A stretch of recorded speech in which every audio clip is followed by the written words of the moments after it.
저희들 계속해서 회복하며 성장하는 교회, 회복하며 성장하는 개인, 회복하며 성장하는 가정, 이렇게 일터 이렇게 해도 괜찮습니다. 하여튼 이번 특별 새벽기도 지난주 그리고 이번 주 화수목금토 열흘 5일 2번 해서 저희들이 이제 보는데, 오늘은 성령의 열매 5번째입니다. 우리가 사랑, 희락, 화평, 인내 지난주 4개를 살펴봤고, 오늘 이제 자비를 살펴볼 것입니다. 자비. 한국 사람들에게 자비 그러면은 불교가 자비로운 종교가 아닌가, 이제 그렇게 생각이 드시는 분이 좀 있는데, 우리 보통 불교를 자비의 종교라고 말하는데, 실제로 진짜로 자비가 가장 강조되어지는 그건 바로 우리 기독교 성경입니다. 그래서 우리 성경에 나타난 하나님의 가장 본질적인 품성이, 하나님의 성품이 바로 자비입니다. 그런데 이 자비가 인자나 사랑이나 은총이나 친절이나 여러 단어로 이렇게 다양하게 이렇게 번역이 되어지는데, 오늘은 사무엘하 9장에서 나타나는 다윗의 자비를 우리가 본문으로 삼고, 성령의 열매로 주어지는 자비가 무엇인지 우리가 한번 생각해 보겠습니다. 먼저 결론적으로 말하자면요, 이 성령의 열매로 맺어지는 이 자비는 사람이 말하는 좀 자비로운 성품, 좀 너그러운 성품, 이 정도가 아니고 훨씬 더 뛰어넘는, 그러니까 성령의 열매로서 자비는 하나님의 성품의 자비하고 같은 겁니다. 그것이 우리들한테 이제 맺힐 때에, 열매가 우리한테 달릴 때에 이제 우리의 삶이, 공동체가 회복되는 건데, 그 대표적인 하나님의 성품의 자비, 성령의 열매로서 주어지는 자비가 가장 잘 나타난 사건 중에 하나가 이 다윗이 머비보셋에게 은총을 베푸는, 자비를 베푸는 바로 그 내용입니다. 우리가 너무나 잘 알듯이 다윗이 왕이 되어서, 다윗이 왕이 될 때 왕이 되기 전에 사울의 핍박이 엄청 많았지 않습니까? 이제 그럼에도 불구하고 사울의 아들 요나단이 다윗에게 많은 또 은총을 베풉니다. 자비를 또 베풉니다. 그리고 다윗은 이제 그 반대로 다윗이 왕이 되어서 요나단의 아들, 사울의 손자이며 요나단의 아들 하나 남았던 그 혈육이었던 머비보셋을 찾아서 자비를 베풀게 되는 것입니다. 자, 그럼 한번 보십시오, 여러분. 다윗을 중심으로 다윗은 요나단에게 은총, 자비를 받았습니다. 그리고 이 다윗은 또 머비보셋에게 은총, 자비를 줍니다. 근데 여기서 참 특이한 것은 이 요나단이 다윗이 머비보셋에게 자비를 베푸는데, 이 자비를 베푸는 관계가 서로 원수적인 관계였다는 것입니다. 물론 요나단과 다윗은요, 성경에 나타난 가장 아름다운 우정을 나누었던 절친한 친구이지만, 그 포지션으로 볼 때 이 두 사람은 원수적인 관계가 될 수밖에 없었지 않습니까? 사울이 왕이었고, 이제 그러니까 그 다음 왕권이 될 수 있는 사람은 사울의 아들 요나단이하고 그 다윗이었으니까, 그래서 사울이 이 다윗을 죽이려고 그렇게 혈안이 됐던 건 아닙니까? 그러면은 이 관계를 따지자면은 다윗하고 가장 원수적인 관계는 사실은 사울이 아니고 요나단이 돼야 되는 겁니다. 왜? 사울의 왕권을 이어받을 사람은 요나단이니까, 그 아들이니까. 그러니까 어쩌면은 다윗을 가장 경계하고 가장 원수시해야 될 사람은 사울보다 요나단입니다. 어차피 요나단이 다음에 왕권이 될 건데, 지금 백성들은 이 다윗이 왕이 될 거라고 말을 하고, 선지자 사무엘이 다윗에게 기름을 부었으니까. 그러면 일상적인 우리 드라마나 일상적인 우리 역사의 기록들을 보면은 다윗을 죽이려고 혈안이 되어야 될 사람은 요나단이었습니다. 요나단이 되어야 되는 겁니다. 그럼에도 불구하고 요나단과 다윗은 성경에 나타난 가장 아름다운 우정, 친구 관계가 되고, 요나단이 다윗을 모든 자기 목숨까지 내어줄 정도로 은총과 사랑과 자비를 베풀게 되는 겁니다. 이 원수 사이는 아닌데 원수가 될 수밖에 없는 이 관계에서 자비를 베푸는 거예요. 이 자비를 받았던 다윗이 이제 왕이 되어서, 다윗이 왕이 되었다는 것은 이제 반역자들을 다 처단해야 됩니다. 우리가 말하는 이 반역자는 사울의 혈육들이죠. 그러니까 사울의 혈육들을 이제 보통 이제 다 이제 처단해야 왕권이 아주 튼튼해지는 겁니다. 그래서 오늘 이 본문을 보면 다윗이 사울의 혈육들, 요나단의 혈육들을 찾아다닙니다. 아마 머비보셋이 그런 소문을 듣고 난 다음에 굉장히 공포와 두려움에 있었을 것입니다. 이제 전부 다 우리 가문들을 다 죽이려고 하는구나. 이런 아마 생각을 충분히 했습니다. 왜냐하면 그래서 여기에 9장 7절을 보면은 머비보셋이 다윗 왕의 앞에 나왔을 때 이 머비보셋이 굉장히 공포와 무서움에 떨었습니다. 7장 다윗이 그에게 이르되 무서워하지 말라. 머비보셋이 다윗에게 붙들려 나왔을 때는 아마 머비보셋은 이거 내가 최소한 멀리 귀향을 가거나 최소한 감옥에서 한 몇십 년 썼겠구나, 아니면 죽을 수도 있겠구나, 그런 공포와 두려움이 있었습니다. 그런데 다윗이 머비보셋을 찾았던 이유는 원수를 갚으려고 한 게 아니고 자기도 원수 관계에 있었던, 원수적인 포지션에 있었던, 그러나 친구였던 요나단에게 자비를 받았습니다. 이 자비를 머비보셋에게, 그러니까 다윗과 머비보셋은요 철저히 또 원수 관계입니다. 그렇지 않습니까? 자, 머비보셋을 오늘 또 본문에 보면은 사울의 손자 요나단의 아들을 말합니다. 이 요나단의 아들이라고 말하면은 원수가 안 될 수가 있습니다. 왜? 다윗과 요나단은 절친한 친구였으니까. 그런데 성경에도 사울의 손자 요나단의 아들을 말합니다. 사울의 손자는 전부 다 다윗의 다 적이에요. 똑같은 사람이다, 관계적으로. 그래서 이 머비보셋과 다윗도 원수 관계에 있는데 다윗이 원수 관계에 있었던 요나단에게 받았던 자비를 원수 관계에 있었던 머비보셋에게 자비를 베풀기 시작합니다. 그래서 오늘 이 성경을 보면 어떻게 합니까? 왕자 가운데 하나, 즉 자기 아들처럼 똑같이 그렇게 대우를 해줍니다. 자기가 먹는 그 왕자들이 먹는 그 테이블에 앉아서 똑같이 이렇게 식사를 할 수 있도록, 그리고 그 신분을 올리고 사울이 가지고 있었던 그 유산들을 머비보셋에게 다 돌려줍니다. 이게 성령의 열매로 맺히는 자비의 모습입니다. 자, 이런 자비는 우리 인간관계에서는 잘 생기기 어렵습니다. 그러나 성령의 열매로서 맺히는 자비, 자, 우리가 지금 사랑, 희락, 화평, 그리고 인내, 자비, 양성, 충성, 온유, 절제 다 볼 건데, 이런 성령의 9가지 열매는 우리의 사람의 성품에 관한 것이기 때문에 모든 사람들에게 다 있습니다. 사실은 정도의 차이는 있지만, 그러나 성령의 열매로 맺히는 이런 9가지 열매는 모든 사람에게 있는 그 한계를 뛰어넘게 하는 것입니다. 모든 사람에게 사랑이 다 있죠. 그러나 성령의 열매로 맺히는 사랑은 원수까지도 사랑하는 겁니다. 자, 오늘 참 여기서 특이한 게 뭡니까? 이 자비가 이 본문에서는 원수 관계에 있는 사람에게 자비를 베풀기 시작하는 것입니다. 그래서 다윗도 살아났고 머비보셋도 살아나는 겁니다. 자, 오늘 이 다윗의 자비, 하나님의 자비, 성령의 열매로서 우리에게 주어지는 이 자비는 특별히 첫 번째는 원수에게도 베풀 수 있는 자비, 그게 우리들에게 필요한 겁니다. 우리도요 똑같이 일반 사람들도 똑같이 자기에게 잘해주고 자기처럼 형제와 같은 사람에게는 자비를 다 베풉니다. 그러나 성령의 열매로서 자비는 내 형제가 아닌 내하고 옛날에 지독하게 싸웠던, 그리고 내하고 지금 원수 관계에 있는 이런 사람들에게 베푸는 자비가 성령의 열매입니다. 그래서 어떤 사람들은 이 성령의 열매의 본질적인 특징을 모르는 사람은 9가지 쭉 보고 이거 우리한테 다 있는 거네. 나도 자비를 베풀지. 내게 잘해주는 사람에게 자비를 베풀지. 그거는 성령의 열매가 아니고 인간의 본성이에요. 그냥 내 좋아하는 사람에게 나도 사랑하는 거지. 그거는 성령의 열매로 맺히는 사랑, 아가페가 아니죠. 형제 자매에게 자기 아버지 다 사랑하죠. 그거는 성령의 열매로 맺히는 거 아니에요. 인간의 본성이에요.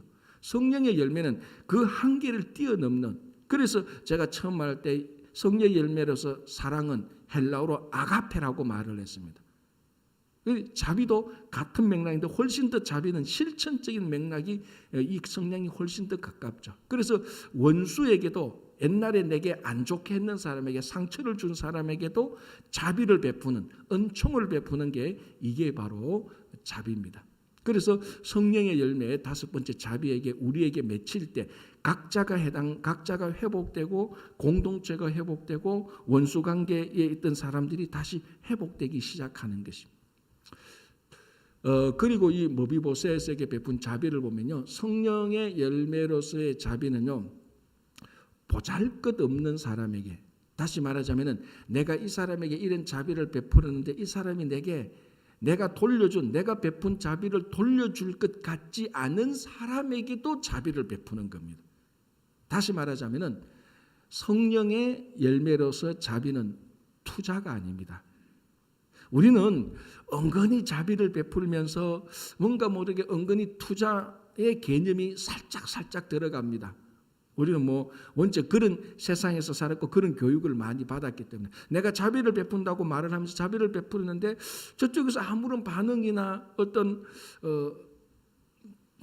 보상이 없을 때 좀 서운해하고 왜 저렇지? 왜 앞으로는 저 사람한테는 안 되겠구나라고 생각할 때 우리는 온전한 자비를 베푸는 게 아니고 어느 정도 투자가 좀 섞여 있는 자비를 베풀었다 이렇게 생각하면 되는 것입니다. 그런데 오늘 다윗이 머비보셋에게 자비를 베풀 때는요, 일절 어떤 보상을 기대하지 않았습니다. 사실 어떻게 보면요, 정치적으로 보면은 이 지금 다윗은 머비보셋에게 이런 자비를 베푸는 게 굉장히 어떻게 보면 리스크를 안고 하는 겁니다. 아까도 말씀드렸지만 머비보셋은 빨리 해치워야 될, 그래야 반란의 씨를 없애는 게 머비보셋을 없애야 되는 겁니다. 오히려 찾아서 진짜로 죽여야 되는 게 일반적인 왕조에서 일어나는 일들이 많습니다. 그런데 이 보잘것없는 사람에게 자비를 베푼다는 것은 오히려 이 사람의 세력을 더 강화시키는, 그리고 사울의 모든 재산을 다시 머비보셋에게 돌려주는, 오히려 지금 어떻게 보면 반역의 씨앗을 키우게 되는 그런 일도 될 수 있습니다. 굉장히 어떻게 보면 리스크를 안고 하는 일입니다.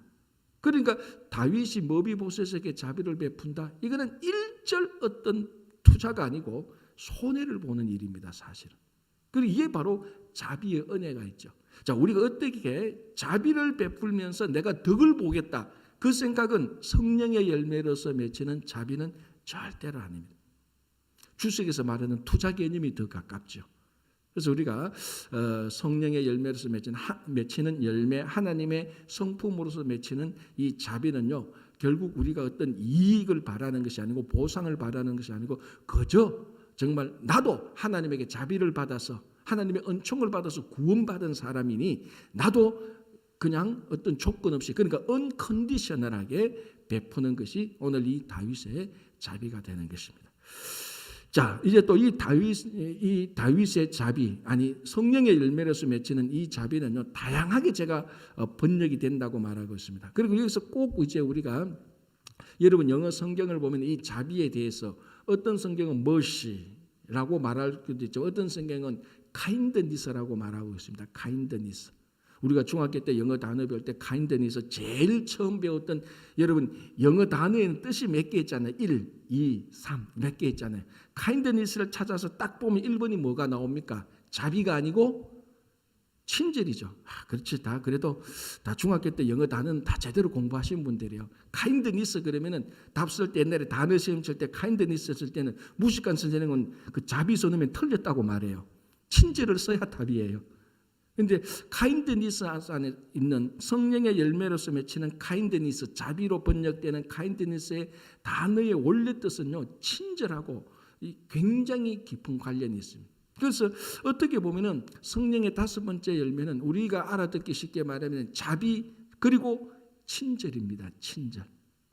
그리고 우리 한국 사람들한테 제일 약한 부분이 이 부분 아닙니까? 좀 친절하지 못한 부분이 우리들에게 있습니다. 특별히 한국에서도 좀 지역별로 좀 차이가 나는데 성품 그 자라났던 그 성향 이런 좀 그 지역의 문화라고 말할 수 있죠. 문화적인 이런 차이로 말하는데 한국이 좀 영남 쪽에 있는 사람들이 좀 친절하지 못합니다. 말도 퉁명스럽게 말하고 속은 친절한데, 근데 가만히 보면요, 속은 친절한 거 어떨 때는 필요 없어요.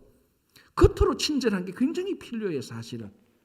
미안합니다. 이게 속이 친절한 게 필요 없다는 말이 아니고 필요는 있지만은 속의 친절함이 겉으로 드러나야 그 친절함이 열매가 맺히는 겁니다.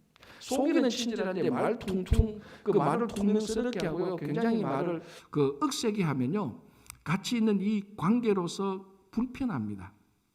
그래서 여러분 이 자비, 친절은요, 특별히 공동체에서 어마어마하게 중요한 겁니다.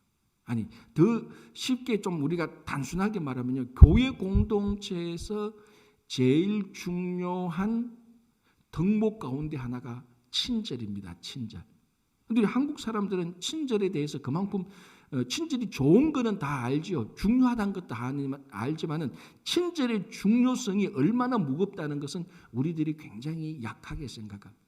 여러분, 잠언 3장 3절에서 4절은요, 인자와 진리를 너의 목에 매기고 너의 마음판에 새기라라고 말합니다. 인자와 진리. 제가 한 2년 전에 설교도 한번 했던 것 같아요. 자료를 쭉 보니까 인자와 진리를 너의 목에 매고 내 마음판에 새기라. 자, 여기서 인자가 바로 친절, 카인드니스예요. 자비입니다. 그러니까 인자와 진리인데, 여러분 보십시오. 진리와 인자라고 말하지 않아요. 인자와 진리, 다시 말하면 친절과 진리를 너의 목에 매고 마음판에 새기라. 그러니까 진리하고 동급인 것이 친절입니다. 어쩌면 순서로 딱 따지자면 진리보다 지금 더 우선적으로 말하고 있는 게 친절이에요. 하나님의 친절함. 우리가 진리를 위해서 순교하는 자들은 굉장히 많습니다. 역사적으로 보면 진짜 내가 진리를 지켜야 되겠다, 거기 위해서 목숨을 내고 죽는 사람들도 있습니다. 그걸 우리가 순교자라고 말하는데, 친절함을 위해서 순교하는 사람은 아직 제가 들어본 적은 없어요. 그런데 잠언을 보면은 진리만큼, 순교를 할 진리만큼 중요한 게, 아니 순서적으로 보면 더 앞에 있으니까 그거보다 조금 더 중요한 게 친절함입니다. 친절함. 그리고 이게 얼마나 중요한지 모릅니다. 교회 공동체에서, 자 여러분, 공동체라고 말을 할 때는 반드시 친교, 펠로십, 교제가 있어야 공동체가 돌아갑니다. 공동체라고 말하면서 교제가 없는 것은요, 그건 공동체가 아니에요. 그냥 사람들이 모인 곳이에요. 모인 것하고 공동체는 다릅니다. 모인 것은요, 사람이 수백만 명 그냥 모이고 있습니다. 그건 공동체가 아니에요. 그 공동체라는 것은 본질적으로 교제가 일어나야, 교제가 있어야 공동체라고 말을 하는 것입니다. 그래서 공동체가 되기 위해서는 제일 본질적인 게 교제가 있어야 됩니다. 이 교제에 있어서 제일 중요한 게 뭔가 하면 친절입니다. 여러분, 내가 누구하고 사귀는데 어떤 교제 펠로십을 하는데 거기에 친절함이 없으면요, 그 교제는 오래 가지 못합니다. 교제는 반드시 깨어지는 거죠. 그래서 가만히 보면 친절함이 교제의 친교의 핵심입니다. 그리고 이 교제가 있어야, 펠로십, 친교가 있어야 교회 공동체가 성립이 되는 겁니다. 공동체는. 그러니까 가만히 보면요, 이렇게 단순하게 우리가 논리적으로 딱 정리를 해보면은 교회 공동체의 핵심이 뭔가 하면은 친절함이에요. 친절함. 그런데 이게 얼마나 중요한지 모릅니다. 말을 친절하게 하고 내 행동과 태도가 친절하게 가는 것.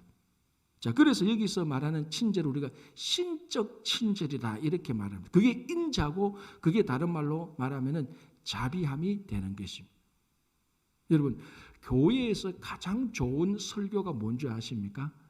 목사님이 오랫동안 준비하고 기도하고 논리적으로 수사학적으로 뭐 헬라의 철학적으로 이렇게 좋은 말하는 설교, 그거보다 제일 좋은 중요한 설교는 성도들의 친절입니다.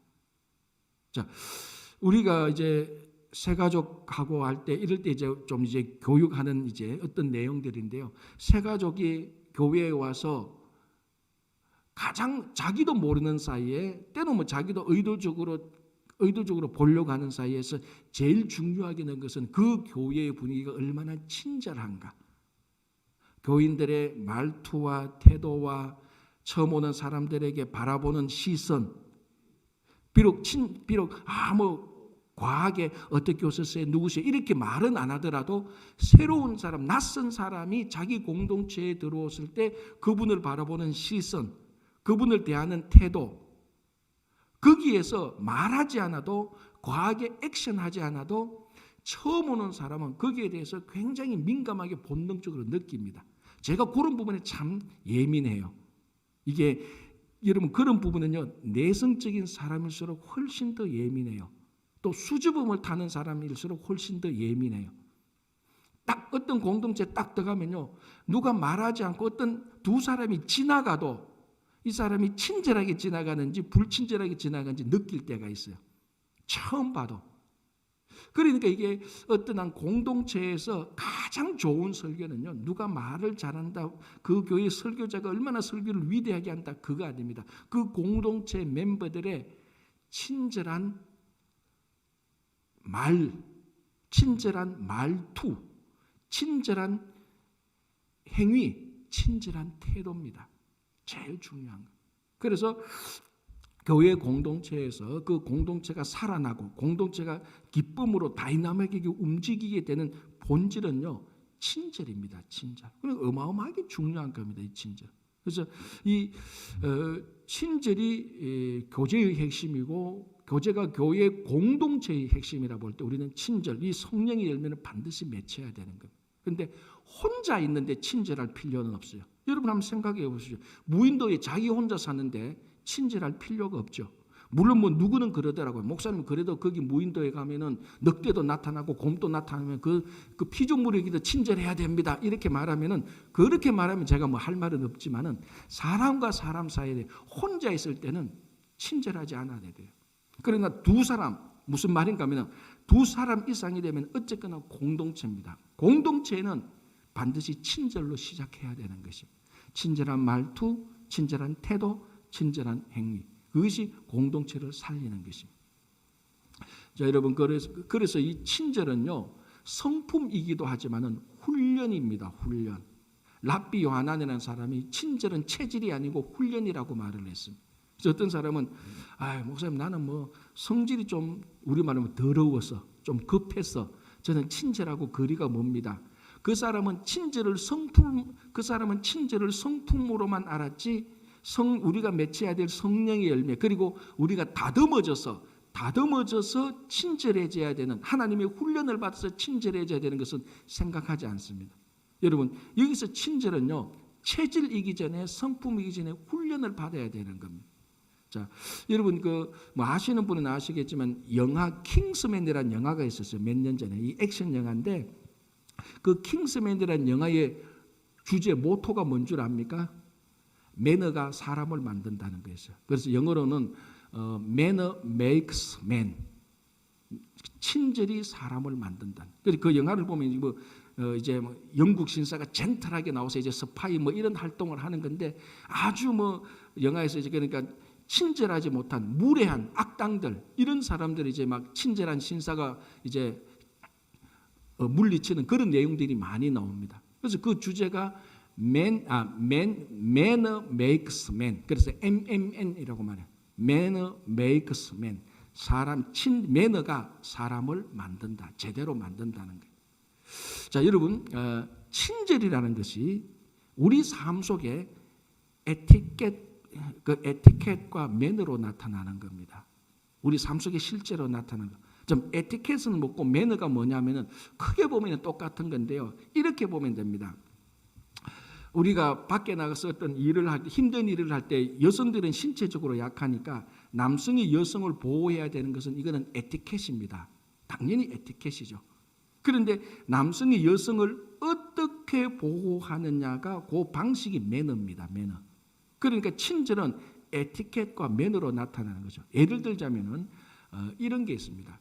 우리가 남성과 여성이 같이 가다가 택시를 타게 될 때 여성에게 문을 열고 혹시나 여성이 택시나 택시 천정에 머리가 닿지 않도록 남성이 여성의 머리를 닿지는 않고 손을 머리 위에 위치해 놓는 것. 이 여성이 어떤 차의 머리 천장에 닿지 않도록. 왜냐하면 남성이 여성을 보호하는 거니까 이건 에티켓이죠. 어떻게 보호하느냐. 혹시나 이 여성이 이 차를 타는데 머리가 천정에 닿을까? 그러면 안 되지 해서 손을 머리 위에 올리면 또 안 되는 거예요. 남성이 여성을 터치하면 되니까. 그러니까 닿으면 안 되는 거예요. 그래서 그 머리와 그 택시 천정 사이에 손을 넣어서 혹시나 닿지 않도록 그렇게 해주는 거. 요런 방식을 매너라고 말을 하죠.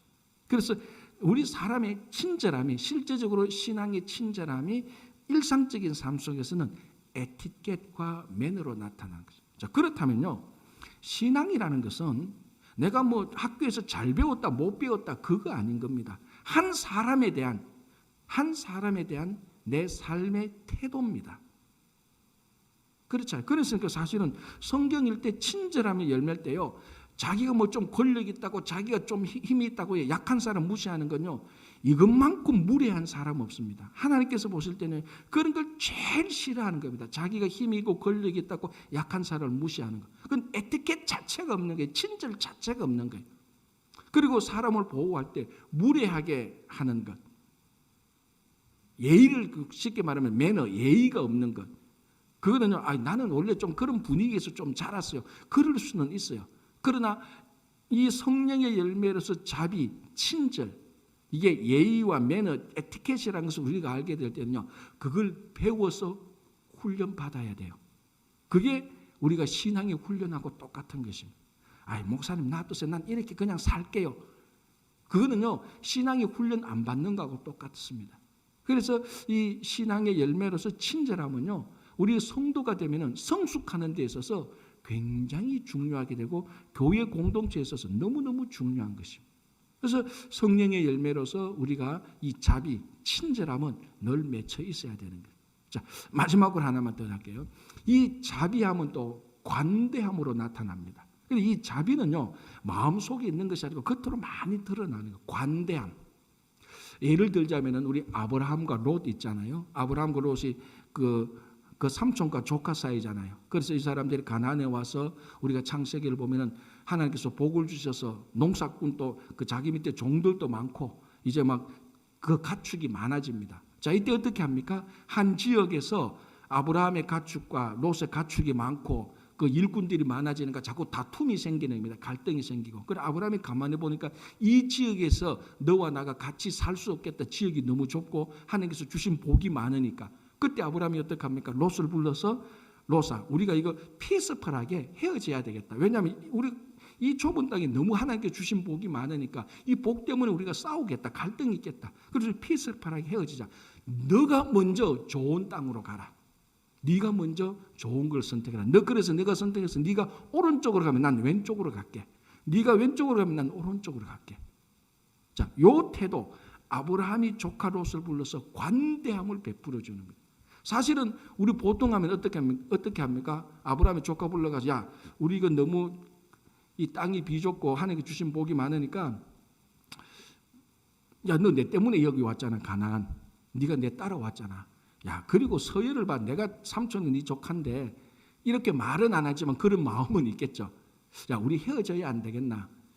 뭐 내가 여기 있고 나이도 있으니까 네가 뭐 이쪽으로 좀 가보면 안 좋겠나? 그러니까 그렇게 자기가 우선권, 자기가 기득권을 가지는 게 우리 사람의 보통 심사입니다. 그런데 아브라함은 어떻게 합니까? 그 우선권과 그 좋은 우선 찬스를 조카 롯에게 줍니다. 여러분, 이렇게 관대함을 베푸는 것, 이게 바로 자비가 삶 속에서 나타나는 것. 그런데 결국은 어떻게 됩니까? 자비를 베푼 자가 일시적으로는 좀 손해를 보는 것 같은데요, 결국에는요 훨씬 더 큰 이익을 보게 되는 것입니다. 그래서 나중에 조카로서는 자기가 아름다운 땅, 에덴 땅과 같이 보이는 땅에 갔는데 그 땅이 소돔 아닙니까? 그래서 심판받고 실컷 고생을 당하고 나중에 다시 아브라함 밑에서 살게 되는 그런 일들을 보게 되는 것입니다. 그래서 자비를 베푸는 자는요 복수당하지 않습니다. 자비를 베푸는 사람은요 끝까지 망하지 않아요. 자비를 베푼 사람들에게 관대함을 다시 물려받게 되는, 보상을 받게 되는, 무엇보다도 자비를 베푸는 사람은 자비하신 하나님께서 충분하게 풍성하게 살도록 해주십니다. 그래서 우리가 오늘 올 한 해 동안에 이 성령의 열매, 자비, 친절함 이런 것이 많이 맺혀서 우리 개인과 가정과 모든 공동체에 많은 풍성한 열매가 맺히기를 간절히 바랍니다. 기도하겠습니다. 하나님, 우리는 좋아하는 사람에게만 자비를 베풀고 내게 좋은 말만 하는 사람에게 자비를 베푸는데, 다윗이 모비보셋을 볼 때 옛날에 원수 관계에 있었던, 그리고 자기에게 오히려 위험하고 손해보는 사람에게까지 자비를 베푼 것을 기억하며, 주님, 우리 안에 성령의 열매가 맺혀서 우리 안에 모든 자비를 베풀 자들에게 찾아가서 자비가 일어날 수 있도록 도와주시옵소서. 우리 교회 공동체 안에, 가정 공동체 안에 각자의 친절함의 열매가 많이 맺힐 수 있도록 주님 도와주시고, 올 2021년 한 해 성령의 열매가 많이 맺혀서 회복되는 개인과 가정과 일터와 교회가 되게 도와주시옵소서. 특별히 이 가운데 김영만 장로님 육신의 연약함 가운데 있습니다. 특별히 치유하여 주시고 그 외에 건강과 재정으로 어렵고 힘든 자들을 다 회복시켜 주시옵소서. 예수님 이름으로 기도합니다. 아멘.